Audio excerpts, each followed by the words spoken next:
Well, with Chapter 7 having been released, we were expecting this, weren't we?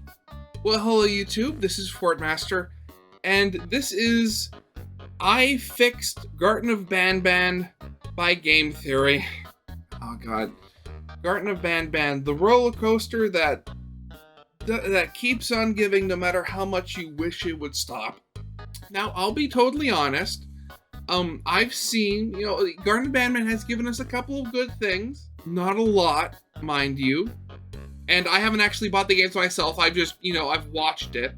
But I will have to say, from what I've seen, Chapter 7 seems to be the best one they've come out with yet. I mean, I have to say, I love the Syringian's voice. That, like, I was not anticipating him being Irish. And the fact that you have both, a previously rather vocal critic of the games, and Razbowski, both voicing, like, one-off characters in the chapter. Absolutely love. I was not expecting to see either of them. Especially, so, I mean, that's definitely something. I got really nothing else to say about the games. I'm really curious to see how they fixed the games, and like how do they mean? Did they mean like lore-wise, mechanic-wise? Are they gonna like describe how they make the game themselves and make like a new version, or are they just talking story? Well, it's Game Theory. They're probably talking about story. Who knows? But yeah. Of course, as always, original video is linked in the description if you haven't seen it for some reason. Corner video will lead to my film theory reaction. And with all that out of the way, let's get this thing started then, shall we? It's that time again, theorists. Garten of BanBan 7 has arrived, and with it, another round of ridiculous lore. What is Syringian's plan? Yeah. Who is this new BanBan? And why is Razbowski giving the performance of a lifetime? Out of all the people that the mayor could have sent, he sends you? A human? What happened to this city? But instead of driving Actually, that myself was another even thing. more GT Live just released like Matt Pat's first like part of the playthrough for Chapter 7, and he didn't say anything about the fact that Razbowski voiced the line. Maybe he didn't recognize the voice, but I mean, like you don't recognize him at all? Come on. insane trying to solve it, I figured I'd take a note out of Syringian's book and try a more scientific approach. Hello, Internet! So, does that mean you're either A, going to violently dismember the game and recycle it when it, ceases to do what you ask of it, or 2, you're going to have somebody else do it for you? That's the only options I can think of. Welcome to Game Theory, the show that puts the jive in Givanium. Groovy, baby.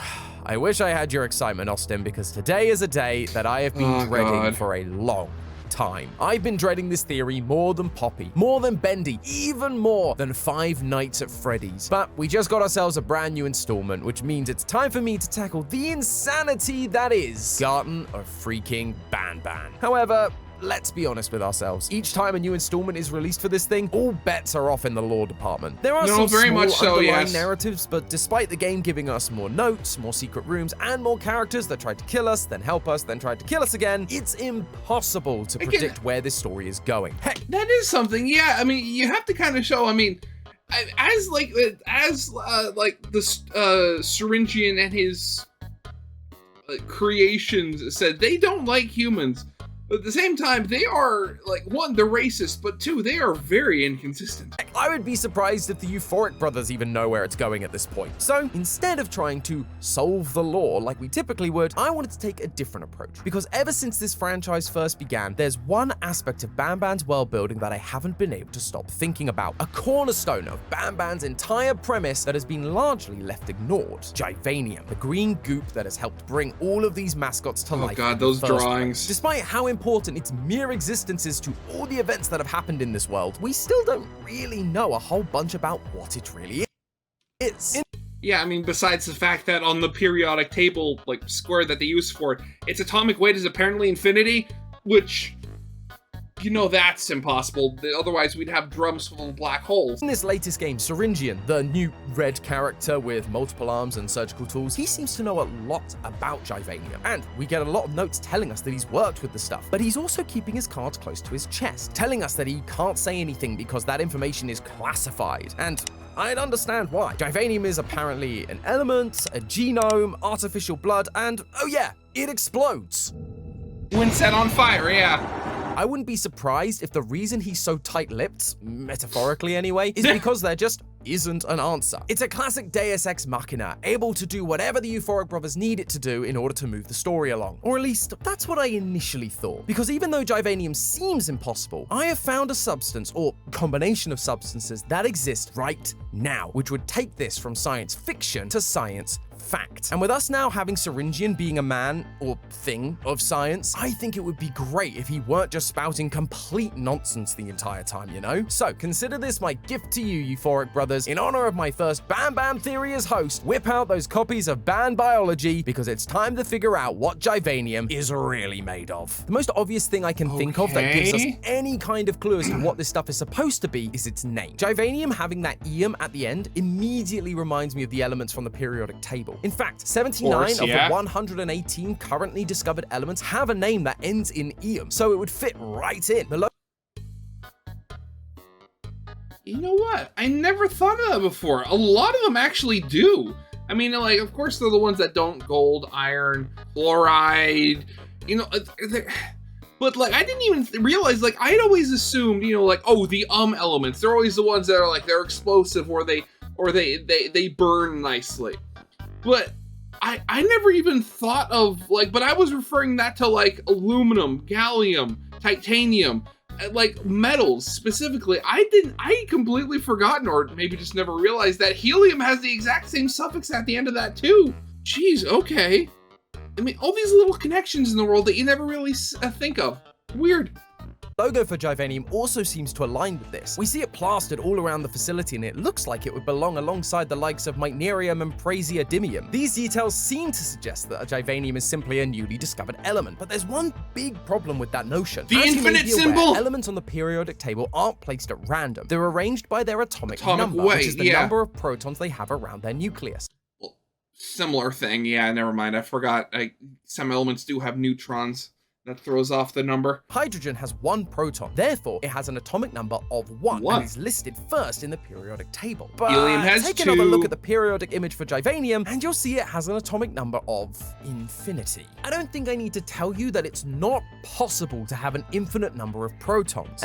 Again, otherwise you'd have drums of black holes. An element has to have a set amount of them to be an element. Infinite is just a never-ending amount, and even if it were possible, it would be incredibly unstable. We see this with any element beyond element 98, californium. All of these elements have too many protons to be stable, and so they aren't actually found in nature. They can only be created artificially in a lab. And when they do, these elements only exist for very brief amounts of time. Yeah, otherwise they have like otherwise they have half-lives of like fractions of a second, and they break down into something similar.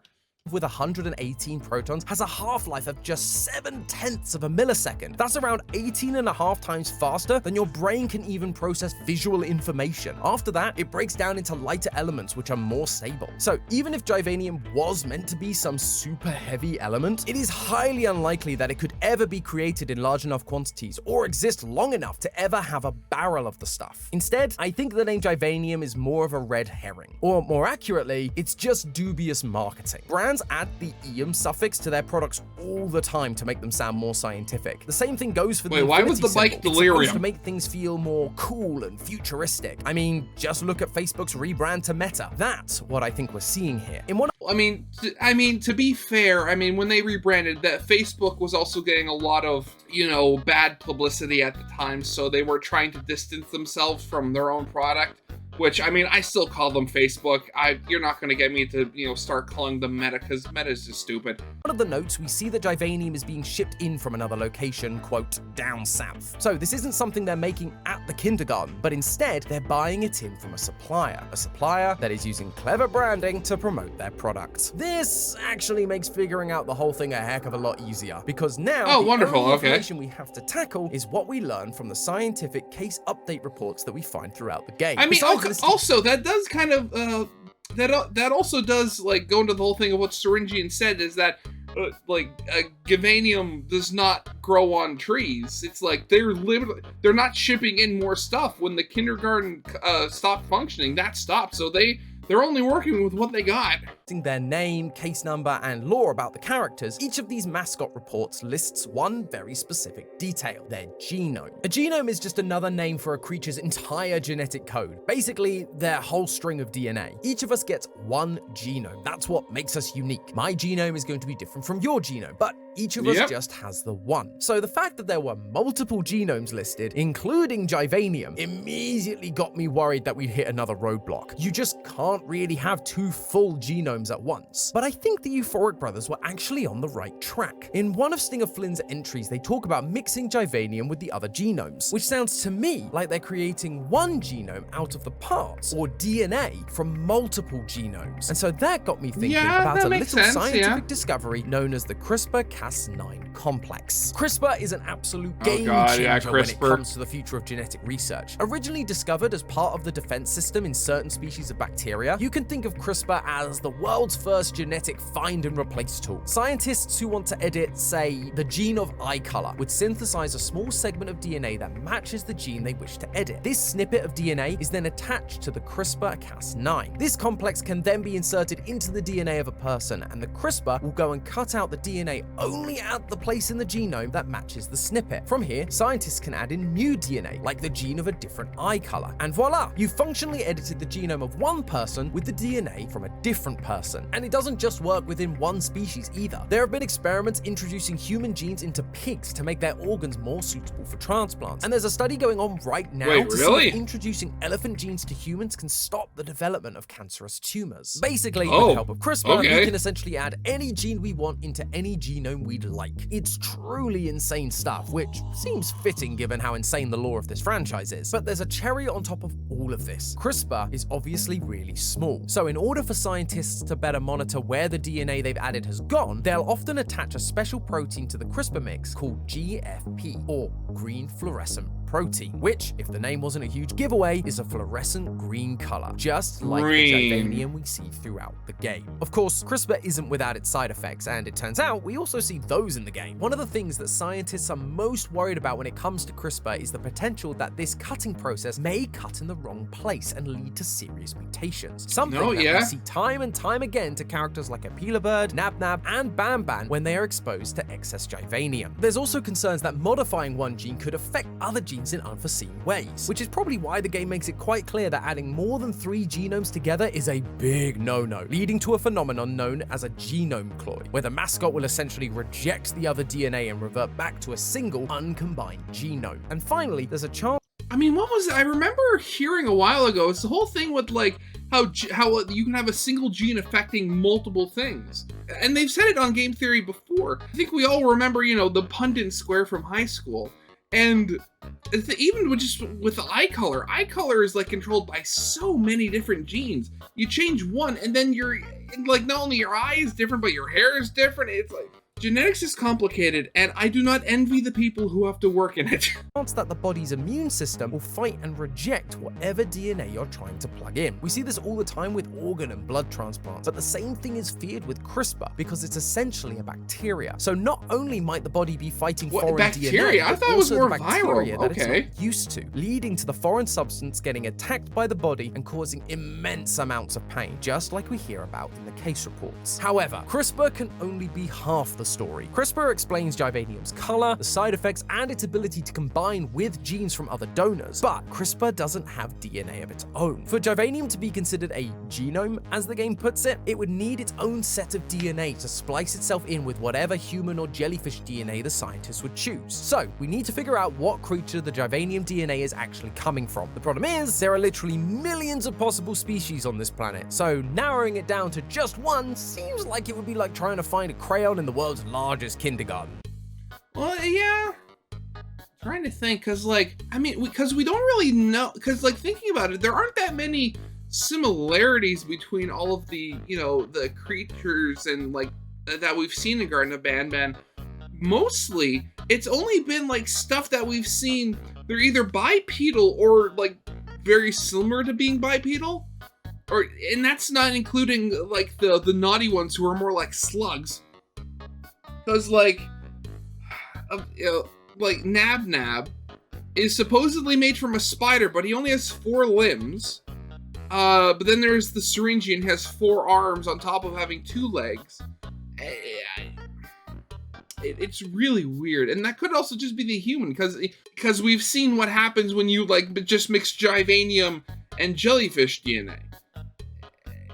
Again, I swear, Tom.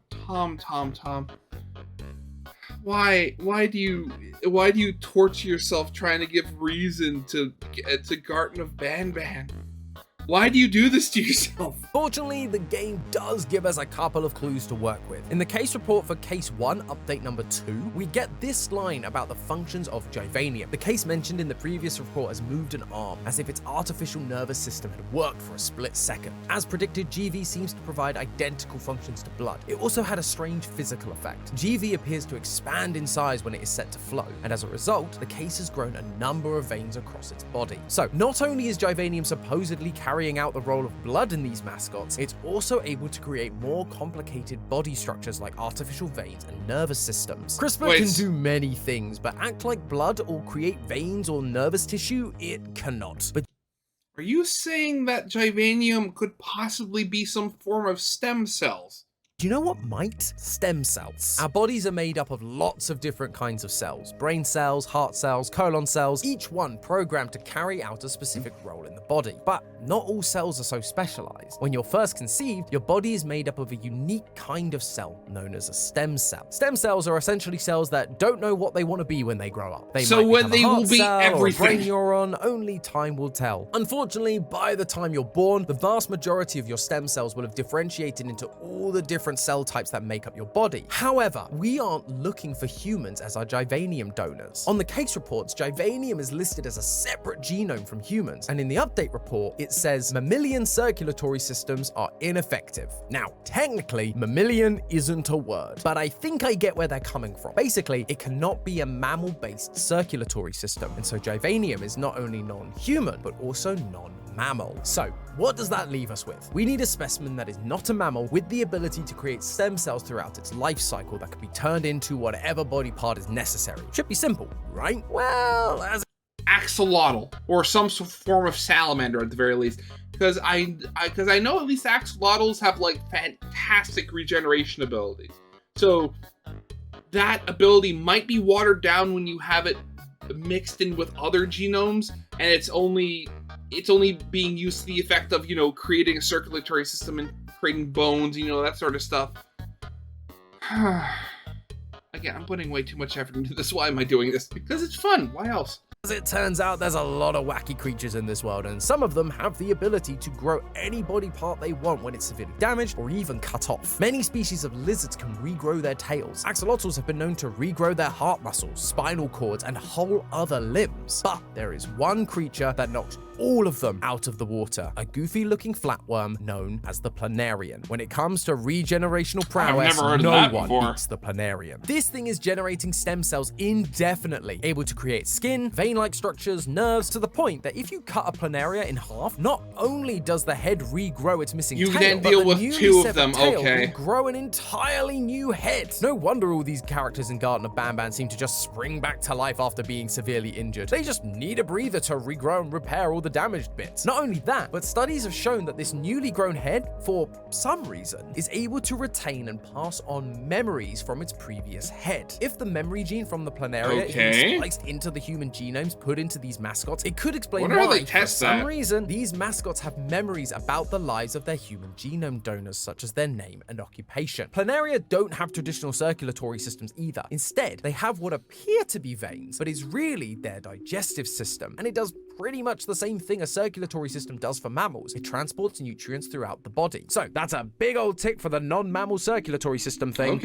Okay. Nutrients. What is the one thing we know that BanBan loves to eat? No liver, pancreas, no intestines, but most importantly, no pancreas. And you'll never guess what planarians feed on. Dead and decaying material such as organs, including liver, and yes, pancreas. Despite the fact that according to some studies, it is proven to offer very little nutritional value to them. Maybe BanBan should just stick to the vegetables. Grab some of the vegetables next we collected indeed. But we can't just say Givanium is planarian DNA and call it a day, no.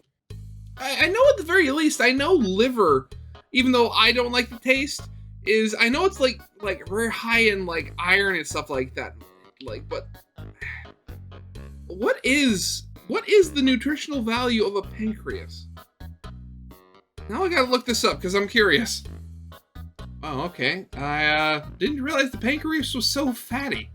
Actually, maybe that's why BanBan likes it so much, because, I mean, fat is basically just condensed flavor. Ooh, sorry. The other genomes listed on the case reports use the full scientific names of specific species. So, what planarian is Givanium from exactly? Thankfully, there's one detail that helps narrow it down, the location. Really? There's a note that tells us that Givanium comes from, quote, our friends down south. And based on the plane ticket telling us the closest airport is Montreal, Canada, it feels pretty conclusive that our friends down south are somewhere in the United States. And while planaria aren't native to the United States, there are a handful of species that have managed to migrate their way to its shores. And one of them doesn't just do everything we've already talked about, but it also looks suspiciously like our new friend/betrayer, Syringian. Let me introduce you all to the shovel-headed garden worm. Oh god, those! By Palium coense. Those, if you haven't heard this before, these things are evil. They're an invasive species, yes. They also eat other worms, which, you know, is bad. If you see them, do not cut them up, because then you just end up with multiple worms.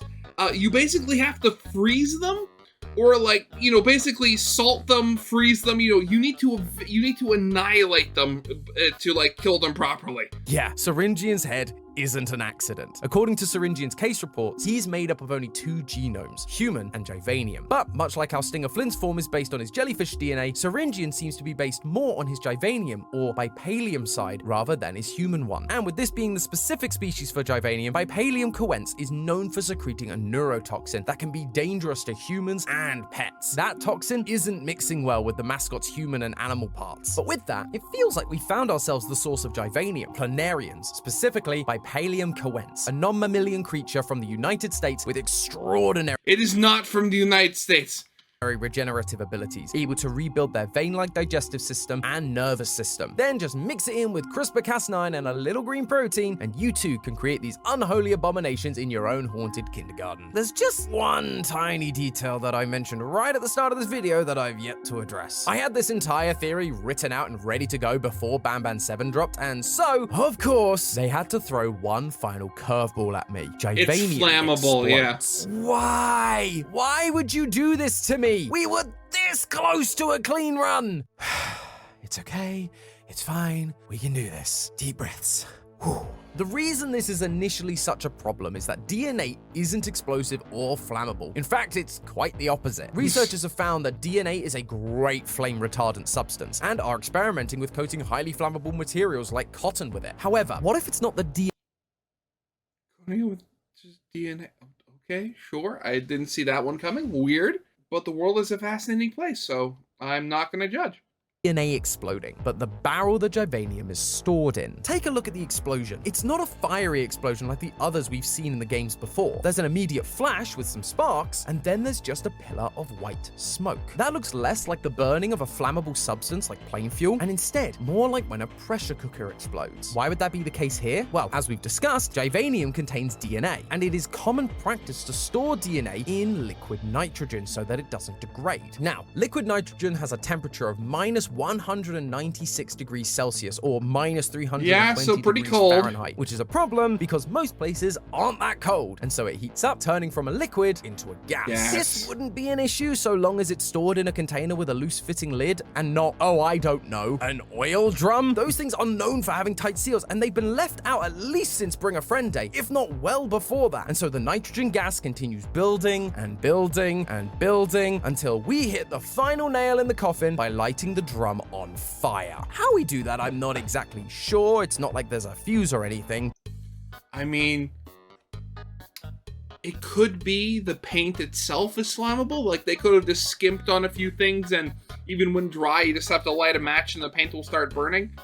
And then the excess heat causes even more of the liquid nitrogen to boil off and turn back into a gas, building up pressure, and then But regardless, that extra heat clearly tips it over the edge, heating up the gas to the point where it can no longer be contained, and then boom, an explosion of gas with the metal barrel breaking apart and scraping against itself, causing sparks to fly. Given how all these containers have been left out for a while, maybe we'd be best to avoid them going forward. But I just realized, wait a second, remember in the previous chapter where you had the baby Pila bird fall into the barrel?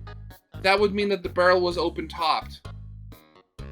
Huh. There you have it, theorists, the scientific answer for what BanBan's mysterious Givanium truly is. Bipalium coense DNA combined with CRISPR and green fluorescent proteins, all stored in giant vats of liquid nitrogen to keep them stable. Is this going to be the answer we're given in the final BanBan game? Well, no! BanBan 304? Probably not. But I'm hoping that the Euphoric brothers see this video, and maybe, just maybe, we can steer at least part of this franchise in a more realistic direction. Wouldn't that be something? And hey, why if you would guys you want do a that, science though? Consultant, I'd be happy to help out. I'm just a DM away. Who am I kidding? You guys are just gonna say it's alien blood, aren't you? But hey, that's just God. a theory. A game theory. Thanks for watching. I didn't even, well, I mean, like, granted, I've never really given that much thought in these games, but, like, if it probably would turn out that, you know, it's just, you know, alien blood, like, it's from the Roswell crash. They have the aliens just on permanent life support, and they're just slowly, they basically, like, just slowly take out the blood over time and then store it in drums and mail it off. But again, if you see any of those hammerhead worms, like, absolutely destroy them. They need to be destroyed. So yeah, that's going to be it for now. So of course, as always, original videos linked in the description if you haven't seen it for some reason.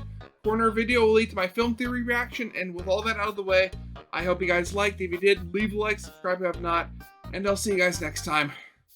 Goodbye.